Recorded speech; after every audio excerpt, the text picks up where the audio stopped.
You're listening to the micro version of the Savage Lovecast at savage.love. If you're stuck in a relationship quandary, or if you're looking for sexual harmony, well, there's nothing you can't ask on the Savage Lovecast. From me, from Nancy, from everyone at the Lovecast, a very happy Feast of the Ass to all who celebrate. The Feast of the Ass falls every year on the 14th of January, so there is still time to get your Feast of the Ass decorations up. Basically, the wreath you just took down, put it back up, it'll do. Feast of the Ass, of course, used to be a Catholic feast day.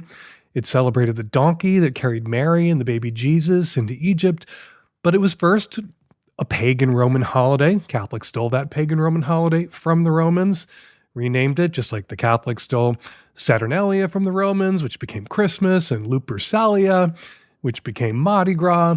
So since the Catholics, my people, stopped celebrating the Feast of the Ass 4 centuries ago, I don't think we need to feel bad or guilty about stealing this one back. So a very happy Feast of the Ass to all of my listeners. I hope you spend January 14th with someone you love who just stepped out of the shower. All right, I am going to do it. I am sorry that I am going to do this, but it can't be avoided. I'm going to talk about Saltburn. If you haven't yet seen Emerald Fennell's new movie and you want to avoid spoilers, or if you've already seen it and you are sick of talking about it, you might want to skip the rest of this week's intro. I will try not to give away any major plot points here, no big spoilers, but there are a couple of observations I want to share about 2 specific scenes. The one scene everyone is talking about, and the one scene no one is talking about.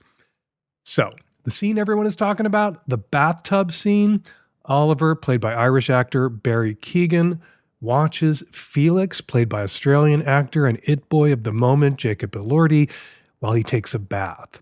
Felix, who doesn't know he's being watched, has a wank in the tub.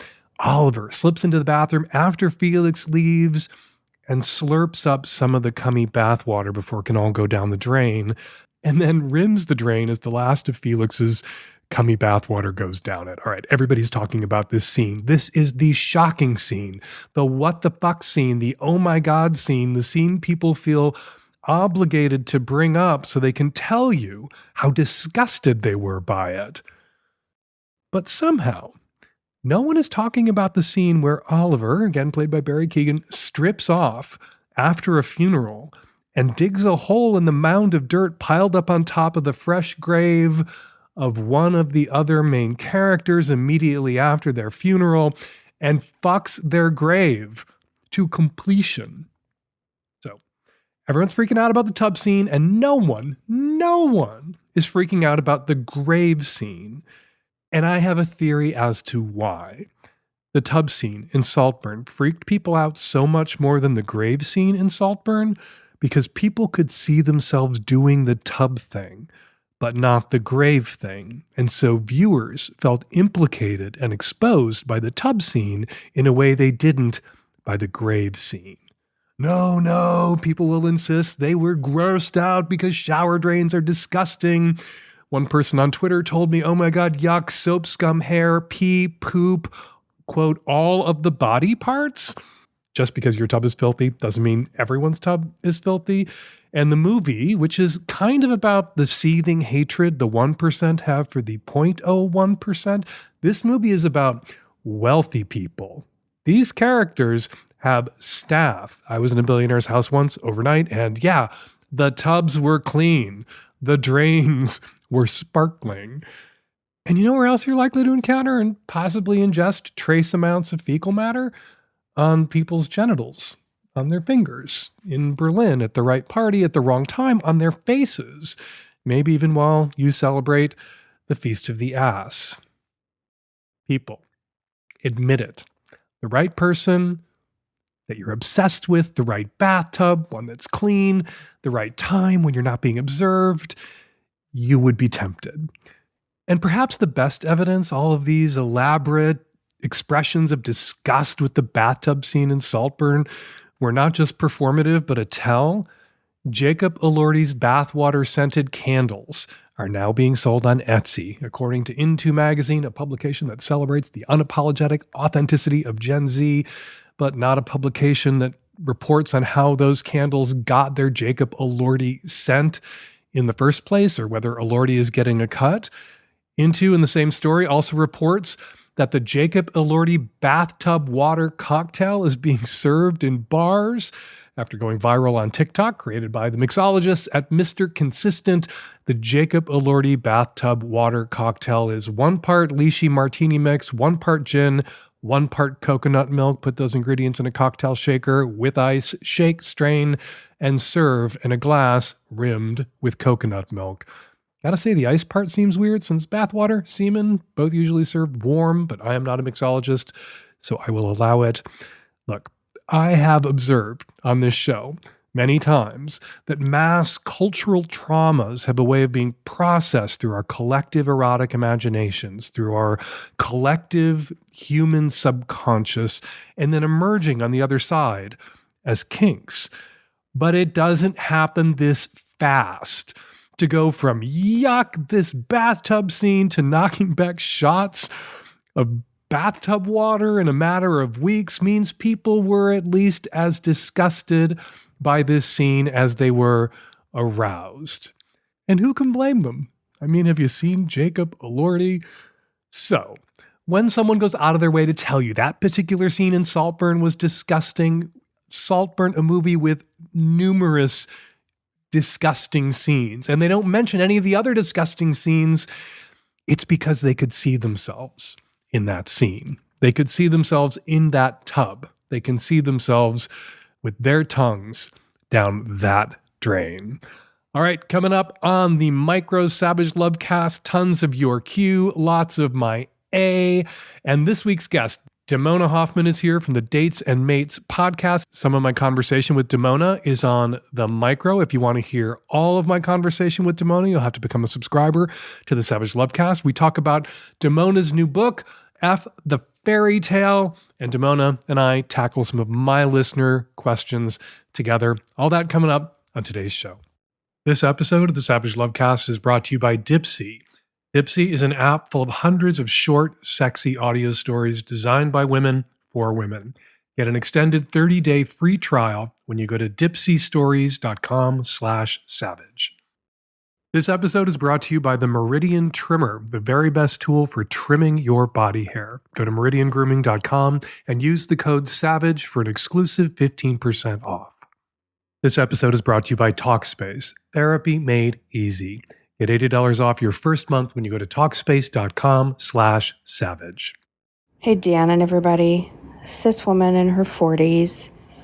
I have been in a poly relationship with this man for about 4 years, and we've come up against an issue with our future. Long story short, I want to live with him. He doesn't want to not live with the platonic partner that he's been sharing his life with for over a decade and a half. It's not a right now problem because I have kids that I live part-time with, and I'm not ready to live with this person right now. But I will be in a few years, and if we don't want the same thing, should I be looking for a partner who does? There's not space in my life right now for another such partner. And the thought of breaking up with him breaks my heart.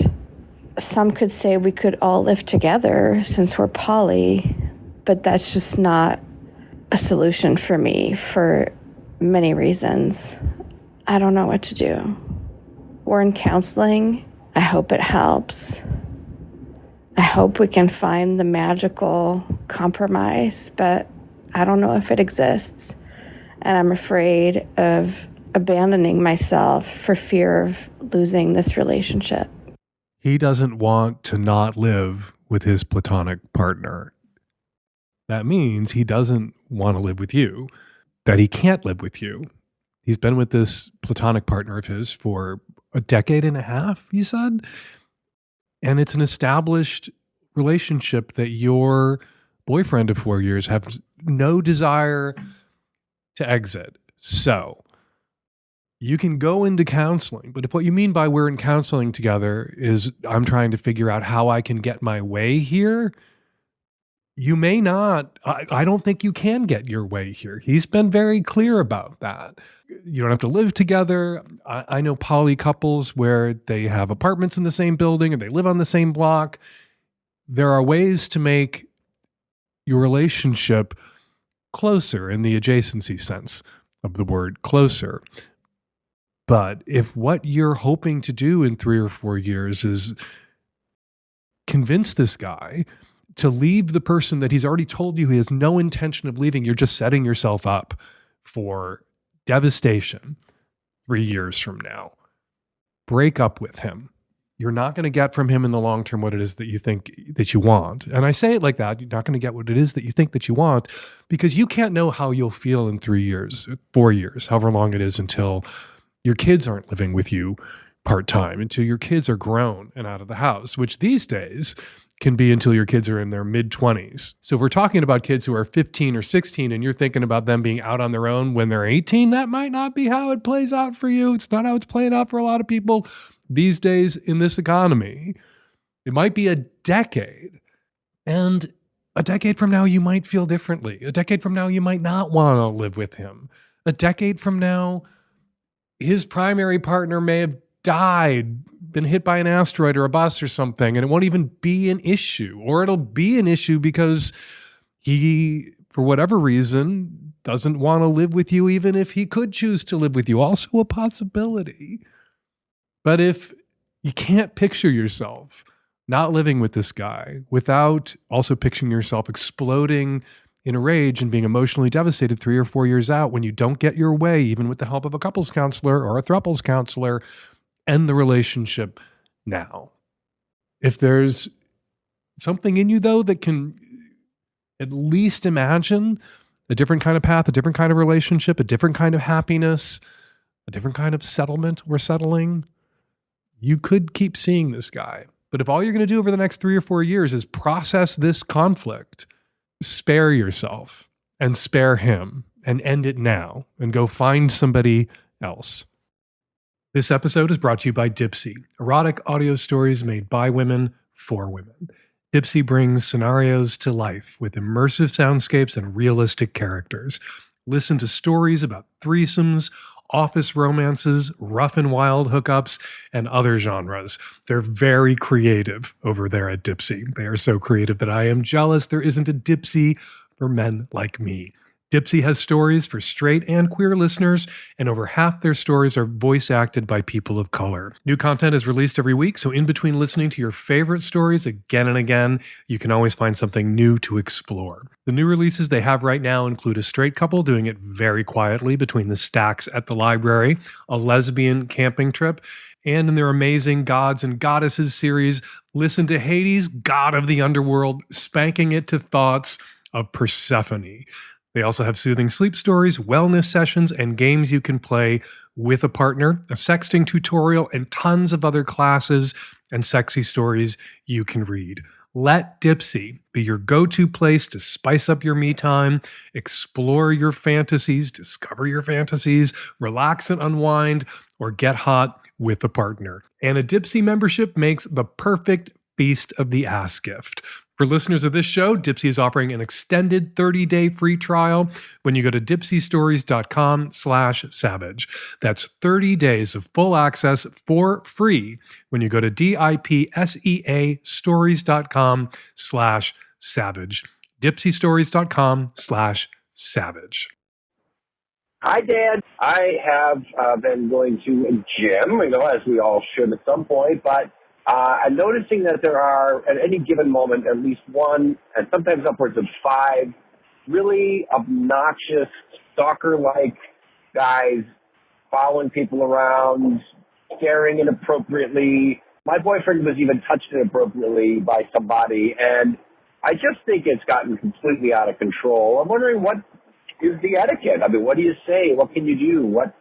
Does it make any sense to complain to the management? Does it make any difference to confront people directly and call them out on their bullshit? It's so frustrating, and I don't want it to deter either of us from feeling comfortable in that space. I just think it's so rude and inappropriate, and it's borderline like sexual harassment, honestly.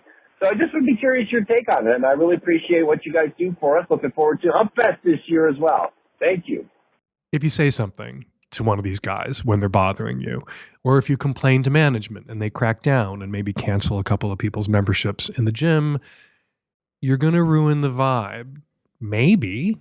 Or you could be, paradoxically, bank shot, enhancing the vibe about cruising in the locker rooms or the sauna at the gym is a transgressive vibe. People aren't supposed to do that. Everybody knows you're not supposed to do that. Some people do it because they're not supposed to do it. So when management at a gym that has a lot of gay members cracks down on action in the saunas or the showers and hangs a bunch of sign and cancels a couple of guys' memberships, it drives what is already eroticized as underground a little bit more underground, which in a way makes it a little hotter when two guys do manage to connect. Despite the newly printed out flyers on 8.5 by 11-inch sheets of printer paper taped up on the doors to the stalls at the sauna saying, "Knock it the fuck off, guys." So it'll probably, if you go complain to the management, which is what I would encourage you to do, if it is bothering you, especially if it's progressed to the level where there's unwanted, unasked for, unwelcome touch, yeah, go complain to the management. Let them handle it. It'll probably dial it back significantly. It'll be less annoying. It won't eradicate it. And I don't necessarily think as gay men, you and your boyfriend, you and your husband, want it eradicated. I go to the gym. I do not shower at the gym. I do not use the sauna at the gym. I love to go to a hotel or a resort, use the saunas there every single time. I'm not going to use the sauna at the gym because I know this is going to be happening in those saunas. And they've always been, for some gay men, public sex environments. And I guarantee you, for all the guys that you've noticed cruising or you've noticed fucking around, there are 4 times as many that you didn't notice because they are playing by a certain set of social conventions and doing it successfully, where the cruising is so subtle that guys who aren't being cruised or aren't actively cruising aren't even picking up on it. There's a certain confirmation bias at work here when people complain about the cruisy guys at the gym, because those are the cruisy guys who have no cruisy game. Those are the ones you notice and you're like, oh, those guys are always like that. They're always here. And then there are probably just as many, if not more, guys who are up for it, even looking for it. And it's so subtle, you don't notice it. So, I mean, on the one hand, like, I'm a prude. I don't want to like go sit in the sauna and have some guy next to me start jacking off. That I find that incredibly annoying. But I want there to be places in the world for those guys that they can enjoy. But I want you and your husband to feel safe at your gym, not to be sexually assaulted at your gym, which unwelcome touching would definitely legally, technically qualify as. I don't want to put the label sexual harassment on this. For me, that's kind of a gendered term. When men come at women in that lecherous way, there is a threat of violence because of millennia, thousands of years of male sexual violence and targeting of women, and women being less physically powerful than men. It's something different if these were men creeping around women in this way. But men creeping around men, it's sort of a draw. So I wouldn't want to put the label sexual harassment on it myself. Sex pests. You are being pestered and annoyed by this shit. You have every right to complain. And when you do complain and they do crack down, it won't stop. And in fact, for some of them, probably for the really expert guys that you weren't noticing doing the cruising, it's going to get a little hotter and feel a little sexier when they get away with it. But you're less likely to notice it when they get away with it because they're the pros. You're going to be making it hotter for the pros, and you're going to be getting a couple of the clumsy, inconsiderate oafs who don't know how to spot interest, some signal of interest from someone before they escalate to really leering cruising, you're going to get that person bounced from the gym. And they're going to land at some other gym and pull that shit there and get bounced from that other gym too. So yeah, go complain. But let's not take this too seriously. On the list of problems facing the world, some gay guys at the gym checking out other guys at the gym, some gay guys at the gym sometimes having a wank in the sauna, pretty low on the list. The Savage Lovecast is sponsored by Talkspace. I know it sounds trite to make a connection between New Year's resolutions and finally getting therapy already, but really, if you've been waiting to get yourself the therapy that you need, wait no more. Make getting on Talkspace your New Year's resolution and one you'll keep, because Talkspace makes it so easy. Therapy can help you shift your perspective. It can be a tool that helps you cope in difficult times like these. And it can help you clarify your thoughts and be better able to communicate your thoughts to your partners and loved ones. Getting started is the important part. Talkspace makes that easy and affordable. With Talkspace, you can sign up online and get a personalized match with a provider that's right for you, typically within 48 hours. It's incredibly convenient to have virtual sessions with your licensed therapist from the comfort of your home. No need to commute to appointments, no missing time at work or lining up childcare in order to get to your sessions. It's mental health care made easy. Therapy brought to you. Talkspace is affordable and in network with most major insurers. And as a listener of my show, you will get $80 off your first month with Talkspace when you go to Talkspace.com/savage. To match with a licensed therapist today, go to Talkspace.com/savage to get $80 off your first month. That's Talkspace.com/savage. Hi Dan, I'm a 26-year-old het cis male from the Middle East, of all places. I've never been able to climax by receiving oral. And while I enjoy it as a gesture, it's hard for me to get into the right headspace and, let go of inhibitions, and usually it causes me to lose my erection within a few minutes. Do you have perhaps any tips for getting into it and maybe, finally climax when getting head? What kind of head have you been getting? And from whom have you been getting that head? I assume, since you're a cis het male, that you've been getting head from cis het women. Well, have they been good at it? Has it been enthusiastic head? Do they know how to give head? Have they listened to their gay friends talk about sucking dicks? A good blowjob is a significant percentage, sometimes close to 50%, hand job. Most people can't come from just oral stimulation alone. Most people can't sustain when they're giving head, when they're sucking a dick, kind of suction pressure, bobbing up and down at the rate or pace that a guy might need. The bobbing up and down, really stroking someone with your mouth. Most people, not even most gay people, can keep that up to a pace and an intensity level that can take somebody from into it and hard to ejaculating in your mouth. Some guys can. I know some of those guys personally. Shout out to those guys. I see you. You're valid. But most people, you got to incorporate a little bit of hand action. But a lot of people go into oral sex, go into sucking dick, with it somehow gotten into their head that they're not supposed to use anything but their mouths. Look, ma, no hands. That's what a blowjob is. No, that's not what a blowjob is. A blowjob is an oral enhanced hand job. Most of the time. If you can jack off and make yourself come, you can come during oral sex. If you know where your plateaus are as you approach, I love this phrase, the point of orgasmic inevitability. There are those plateaus of arousal where you're getting closer and closer. And if the stim keeps coming at this level, you're going to get to that point of orgasmic inevitability. You know your dick well enough to know those patterns. All right, incorporate your knowledge of your own dick into partnered oral sex. When there's a woman in your life who wants to suck your dick, you have to do a little bit of the work yourself too. Maybe you need to do a little bit of stroking, or maybe you just need to encourage your partner to use her hands. And she may have had previous partners who acted disappointed or butthurt because they didn't know anything about getting their dick sucked either when she used her hands with a previous partner. Some women have attempted to use a hand to take a short break during giving a blowjob and been shamed by their male partner for not being good at it or not knowing how to do it when actually they were doing it right.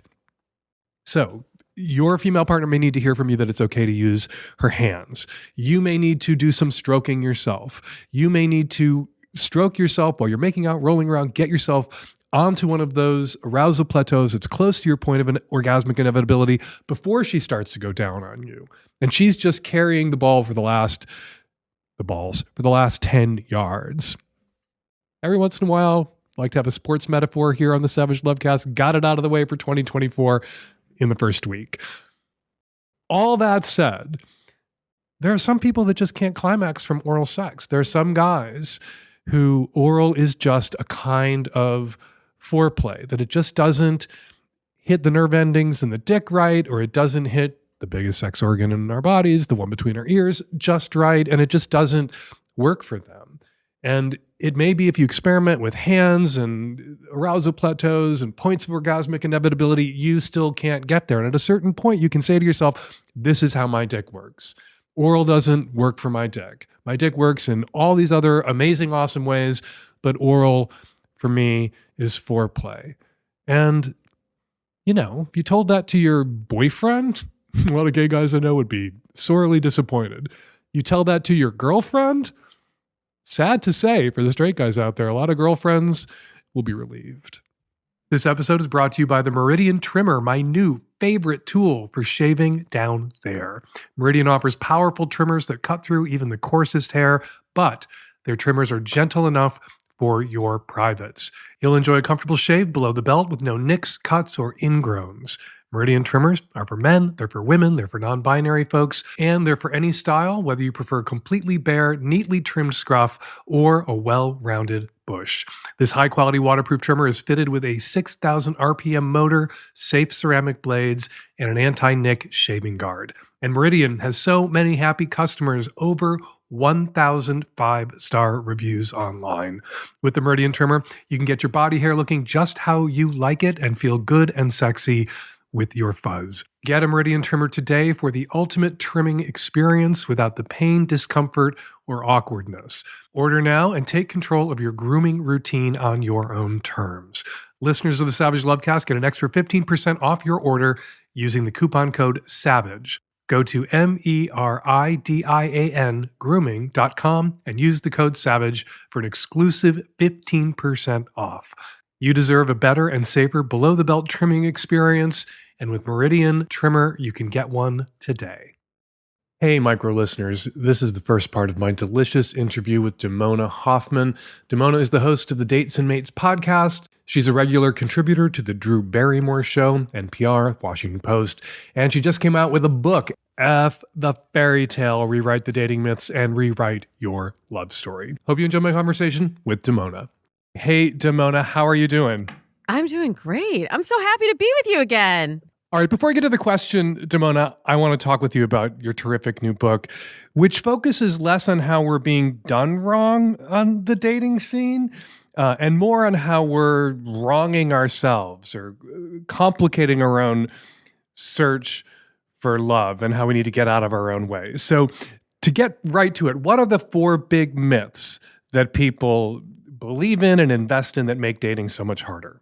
Yeah, well, Dan, I've been coaching people on dating offline and online, especially for the last 17 years. And I've seen a lot of shifts in this time, but I feel like we're really at a crisis point. And I had to identify what are the biggest blocks for finding love. And I line them up based on how people come to me chronologically in the dating process. So the beginning of the process, the myth, the belief that keeps a lot of people stuck is the list. It's like this list that's a mile long and reads the same as everybody else's list, or it's no clarity at all on what we're looking for. So when someone comes to me and says, well, I'm looking for love, and I say, what are you looking for? And you say, I don't know, I'll know it when I see it. I realize we have a problem. Or I look at your list and it's like the same things that's on everybody else's list. Or it's endless. I've always said that if there's more than 5 things on your list of deal breakers, it's too long. Well, sure. Yeah, certainly. I only give my clients 3 must-haves and 1 deal breaker when we're really getting into the nitty-gritty. But I think it's much more about the qualities that we're putting on this list. Like, what does it matter if he's 6 feet tall or he makes X amount of money? I want to get underneath that. And I want to look at, well, what are your relationship goals? Like, what are you even looking for? Because a lot of times I'll find people are starting out in 2 different places and then they're trying to make something fit that doesn't inherently, you're not on the same path. Mm-hmm. So we got to begin with looking at what are the myths. And then I in F the Fairy Tale, I replaced all the myths with what I actually see are the pillars of long-term compatibility, because most of the people who come to me for advice are looking for a relationship of many different types. And so instead of a list, you think people should be looking for shared goals. We've got to start with the shared goals. But then we have to move on to shared values. And that's where the next myth comes in. And that is the rules myth. So I know you get a lot of questions on the Savage Lovecast about how to do this right. Like, everybody's looking for a hack. Everyone's looking for a shortcut. And we've all been told these incorrect things, really, about how we should even be looking for love. You know, we watched The Bachelor and it's gamified it. So many women read the rules. So many guys read the game. And it doesn't necessarily apply to today's dating life. Yeah, it's crazy. We haven't talked about the rules girls and the rules books, which were a huge thing in the aughts, the pickup artists and their manuals for straight guys, which seem to have curdled now into the rank misogyny of people like Andrew Tate. And yet people, even though I think people can't identify the rules or the rules girls, somehow this has embedded itself in our cultural memory, and people think there's a game they need to play, a way they need to behave, marks they need to hit, and if they can just do that dance correctly, if they can just dance the dating Charleston perfectly, it'll happen for them. When in reality, there are no rules, and nobody knows what they're doing, and everybody sort of stumbles into it. When I think of the list, and that really spoke to me reading about list and goals and my own experience, because all I wanted when I was single and 30 was a guy who was older than me, made more money than I did, was kinkier than I was because I was tired of being the freak in every relationship, and had a real job as opposed to my jokey, I tell dick jokes job. I talk about sex and riff. And I met a guy who was 7 years younger than I was, worked in a video store, made less money, and was completely vanilla. But our goals were the same, including a long-term partnership, we quickly discovered we both wanted to have kids. And once we realized that the goals were the same, all those arbitrary things that I thought I wanted, that were on my list of deal breakers and what a guy had to have, went out the window. Yeah, and regardless of our starting point, whether we've read the rules or the game, or we've subscribed to those rules and belief systems, we've written our own rules, and many times we've written them wrong. So it might even be something different that for you that doesn't align with what you would read in those books. But if it's not leading you towards the ultimate goal for you, which, in your case was a relationship, and moving towards, if it's not moving you towards that, it's really just wasting your time. And time's our most valuable resource. We're not getting any more of it. We're not getting any younger, Dan. I hate to break it to you. That's what I was doing, actually. That's why I gave Terry a chance. It was like, okay, he's hot. He's this hot twink. Like, we're not right for each other. There's no long-term potential here. I'm just going to fuck the shit out of him for 3 months. I'm just going to enjoy this butt for the summer. And by the end of the summer, I'd fallen in love with the butt and everything attached to it. I want to zoom out for a second, though, because talking to people about who they're dating, how they're dating, presumes that people can find a person they're interested in dating. And there's been a lot of writing, including in the Washington Post recently, a very famous op-ed, and I'm going to quote from it, "A growing number of women are discovering that they can't find suitable male partners." As a whole, men are increasingly struggling with or suffering from higher unemployment, lower rates of educational attainment, more drug addiction, deaths of despair, and generally less purpose and direction in their lives than women. And so, what's your advice for the women out there who are open to dating, open to focusing on goals and not a list, aren't obsessed with chemistry, but are into communication, don't believe in the myth of the soulmate or the one, which I've been railing against for 30 years. There is no the one. There's the 0.78 that you round the fuck up to the one who's doing the same favor for you. You're no one's one either. If somebody reads your book, lets go of the fairy tales, and is having a hard time finding someone, especially straight women or bi women who want male partners, which is most bi women, what's your advice for them? The key is in a word that you used a minute ago. You said suitable partners. And that's where we go back to the list, because so many things that you mentioned that are, quote, suitable are really relics of prior generations. Like even the idea, well, as a hetero woman, I need a guy who's more educated than I am, who's more financially successful than I am. That was based on a system. Taller. I do dating math and F the fairy tale for you if you want someone that's taller, over 6 feet, over 6'4". Good luck to you, ma'am. But when we start doing that dating math for ourselves, we forget that those belief systems were seeded at a time when we didn't have the ability to make our own money, where women were not graduating with advanced degrees at higher rates than men, when we were not upwardly mobile in our careers, where we couldn't even get a mortgage in our own name. Like there were so many systems that were in place that kept women from being able to live our best lives. That also gave men unrealistic expectations, because for a woman to exist legally, to have an income, to have some security, she eventually had to settle on a man. And we don't live in that world anymore. And a lot of men aren't quite wrapping their heads around that dating and marriage for women isn't a game of musical chairs that they can lose, as spectacularly as the system was set up for women to lose it in the past, where you were a spinster and you didn't exist legally and were a burden to your family, but you couldn't get an education. You couldn't be a lawyer. You couldn't make money. And that sort of created a dating and mating and marriage system that did a lot of favors for shitty men. And there's a lot of men out there who don't realize that they don't have the luxury of being shitty men anymore, because women will choose no man over shitty men. Demona and I had a lot more to talk about. We took a call about men trying to weasel out of using condoms and just chatted until we simply had to stop. You can find the rest of my conversation with Demona and so much more at savage.love when you subscribe to the Magnum version of the show. Hey, Dan, what's up? I'm a 43-year-old male, gay, hooked up with this guy. We just fooled around. We didn't have sex or anything. He had no pre-cum. He had a giant cock, good shape, very good-looking guy. He's probably 65 years old. So I'm 40. I'm 43.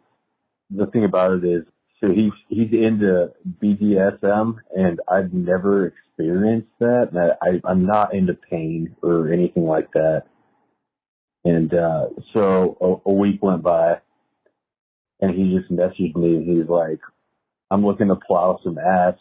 Would you be down for like a ball gig and then me to handcuff you? And it was just kind of weird to think about, because I'm like, I like to be in control if I'm having sex with somebody. And obviously that's his kink. Like he wants to do that. And I'm like, I responded, I said, maybe eventually if we get to know each other. I didn't say if we get to know each other, but I just said maybe eventually. It's hot to think about, but at the same time, I don't think I would ever want to do it, just because I think it would hurt too much. To be honest, I haven't been having a lot of sex or anything, and it would freak me out if something hurt and I had no control of it and I was handcuffed or something, and with a ball gag or something. It just reminds me of like a South Park cartoon or something. I'm not into that stuff, but he is. and I want to be nice and not be a jerk about his kink. So what do you suggest I do? Since I don't know him, like if I knew somebody, we got to know each other, like I might feel comfortable with something like that, but I've only met up with him once. And I think he's into bareback, which is cool with me, but like, I don't know, the BDSM stuff, it just kind of freaks me out. What do you think I should do? How should I respond to him? Or should I just ghost him and just, I mean, he's hot. It's just, I'm just not into his kinks. If you're not into this, just say no. Everything you've said to me in your call is a perfectly reasonable thing for you to relay to him. We don't know each other that well. This isn't something that I'm interested in. Maybe if I got to know you better, this is something that I might be willing to explore. But at least for now, if we're going to hook up again, no handcuffs, no ball gags. Even if you were willing to experiment with a little light bondage, and handcuffs do qualify as light bondage with him at some point in the future, ball gags are challenging. Ball gags are uncomfortable. A ball gag is really only a fun sex toy for someone who is independently aroused by the thought of having a ball gag in, regardless of whether it arouses the person who's putting that ball gag in their mouth as well. So you should just rule ball gags the fuck out. If bondage gags has never really appealed to you, but you may get to a point where you like this guy well enough that allowing him to tie you up in a simple way is a place you would feel comfortable going and wind up feeling excited about going. I talked about GGG forever, Good Giving and Game. Amy Muse, a sex researcher, investigated that, did a lot of research, came up with a sex researcher, fancier term for it, communal sexual motivation. If you are so motivated at some point in the future, as your connection and feelings of affection for this guy continue to grow, that you want to go there, it may be not just exciting for him to get to put you in handcuffs and fuck you, it may be equally as exciting for you, not because handcuffs are a particular pleasure of yours, but because giving him that pleasure will please you as well. But it's not going to please you right now. And just because he tossed it out there, you aren't obligated to say yes. Everything you said is a perfectly legitimate response to what he said. You guys barely know each other, but you know enough about him to know that he's kinky and likes bondage, likes ball gags, likes to be controlling. You like to be controlled. So there's a little seed there that you can work with. And so he escalated in the smallest way by suggesting really simple bondage where you're not even, if you're just wearing handcuffs, if you're not handcuffed to anything or tied to anything or immobilized or in crazy restraints, you're not that helpless, particularly if you can still kick the guy in the face, right? He escalated in the tiniest way. He didn't necessarily expect you to say yes. He just expected you to consider it. And you have considered it. And your considered response, your considered answer is maybe. Maybe later. Maybe after I get to know you better. And then if he ghosts you, obviously bondage is something that he absolutely requires to sustain interest in a new person. And you're not right for each other. But if you say, hey, maybe at some point down the line, after we get to know each other better, we've hooked up a half a dozen more times, maybe then, and he fucks the shit out of you 6 more times and doesn't whine or get you over there for the next date and have the handcuffs sitting out and hopes you'll change your mind in the moment, if he proves to you in his reaction to you saying, no, not yet, not now, but maybe, if he proves to you that he can be trusted, that he is a safe person, you may feel comfortable 6 months from now in updating your answer. But again, if he reacts badly or he's manipulative, then you're right to never see him again and ghost on him. But I don't know if he's going to react that way. So at least give him the opportunity to react in such a way that you may wind up feeling comfortable having this new experience with him. And not just, as Amy Muse proves in her research into communal sexual strength, not just for him, but also for you. All right, before we get to this week's listener response calls, I want to share a couple of comments about last week's show posted at savage.love. Says by Dan Fan. Fantastic advice to Ms. Beer Can, Dan.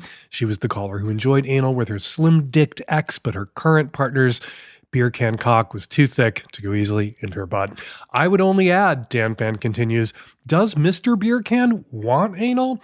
I think most men with huge dicks accept that the price they pay is butt sex won't be possible for them, and some men don't want to stick their dicks in butts anyway. Very good point. Says Quantum of Mollusks. Dan, I enjoyed the conversation with two dykes and a mic. The discussion of whether having sexual preferences that exclude trans people counts as bigoted made me wonder why we can't just have a sensible middle ground. On the one hand, trans folks or short men or fat people or whatever sometimes feel undateable because of aspects of their body they didn't choose. On the other hand, it's hardly reasonable to expect someone to date, fuck, and marry somebody that they're not attracted to just to prove they aren't a bigot. So why not just keep preferences like that to yourself? Date whoever you want, don't date whoever you want, but don't publicly announce why certain people are disqualified from your dating pool. Doesn't that seem easy? Yes, that'll work, but only if people regard no as a final answer and not the beginning of an interrogation. There are people out there who hear no and then immediately ask, it's because I'm fill in the blank, isn't it? So it seems to me that in addition to people being discreet and considerate about how they express and act on their preferences or their orientations, when we are rejected, and we all get rejected, we need to refrain from asking butthurt accusatory follow-up questions. Take the no, go find the yes. And finally, Mistress Dovey over on Blue Sky writes, I know you love your royal gossip, Dan. Well, have I got an assassination and succession scandal for you? Turns out the queen of the naked mole rat colony at the National Zoo, who reigned for 11 years, was just murdered by another naked mole rat who seized the throne. Good news for fans of The Crown and true crime documentaries. The National Zoo has a live 24/7 naked mole rat cam, which means it's all on tape. All right, for more listener comments and more of my responses, check out Struggle Session, a weekly bonus column for Magnum subs, which goes up every Thursday at savage.love. And now, listener response calls. Hi, Dan. I'm calling about the woman who left a message about the boyfriend that she was leaving and co-parenting, and she was upset because he wanted to discuss with her the reasons why the relationship failed. You know, you say he's being manipulative and almost like aggressive and abusive. You know, I think he's due some answers. If she really wants to co-parent with this person, she owes him the honesty of why it didn't work out. You don't have to go through a therapist or counselor for that. You just have to have a talk.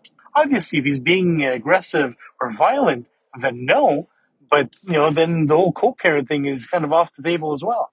Hi, Dan. I'm calling in regards to the woman who called you for advice about the fact that her husband keeps, or her soon-to-be ex-husband keeps bringing up topics of conversation that she doesn't want to discuss with him.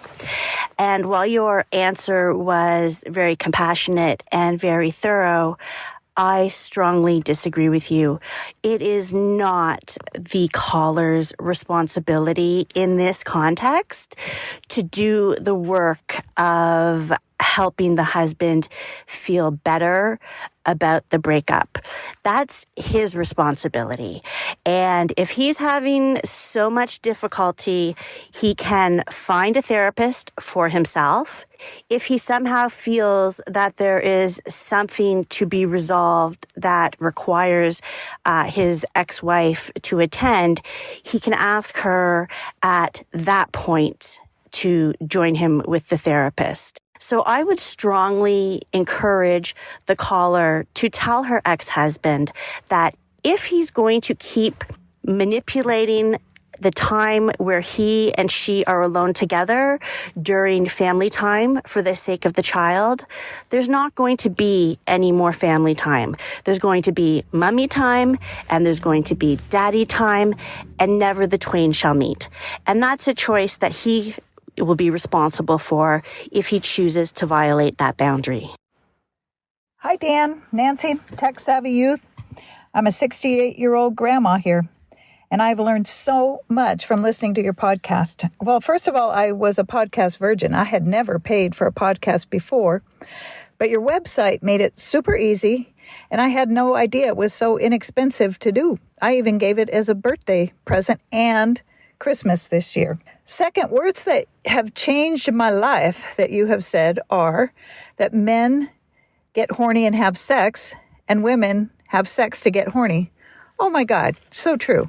The third one I wanted to tell you about is I so enjoyed your New Year's podcast with the two dykes on a mic and your discussion about pronouns. And I want to tell you about how this new generation is so adaptable. My 6-year-old grandson was telling me that he wished his mom would have another baby. And silly me, I asked him, well, would you like it to be a boy or a girl? And he said, it'd be way more fun if it was a they, them. So there you have it, Dan. We're a changing world, and that next generation is going to have no problem with pronouns. Thanks for all you do for all the sexuals. Keep up the good work. And we're going to leave it there. There are 3 ways to get us your question or your comment for a future show. You can record your question or comment at savage.love/askdan, or you can make a voice memo app on your phone and email your question or comment to q@savage.love, or you can call us on our landline and leave us a message at 206-302-2064. Big news about Hump 2024. We had so many great submissions that we are going to have 2 Hump film festivals this year. That's 2 full nights of amazing, inventive, creative porn and erotica. One in the spring, one in the fall. Hump 2024 Part 1 premieres in Seattle February 8th and then tours through the spring. Hump 2024 Part 2 comes this fall. You can check out the lineups for both Humps, Part 1 and Part 2, right now at humpfilmfest.com. And while you're there, get your tickets for a screening for Part 1 now. Follow me on Instagram and Threads at Dan Savage. Follow me on Blue Sky at Dan Savage. And I'm still lurking on The Bad Place at Fake Dan Savage. Follow Demona Hoffman on Instagram and Threads at Demona Hoffman, and check out her website and order her new book, F the Fairy Tale, at DamonaHoffman.com. The Savage Lovecast is produced every week by Nancy Hartunian and me and the tech-savvy at-risk youth. And Nancy, we will all be back at you next week with another installment of the Savage Lovecast. Thank you so much for downloading.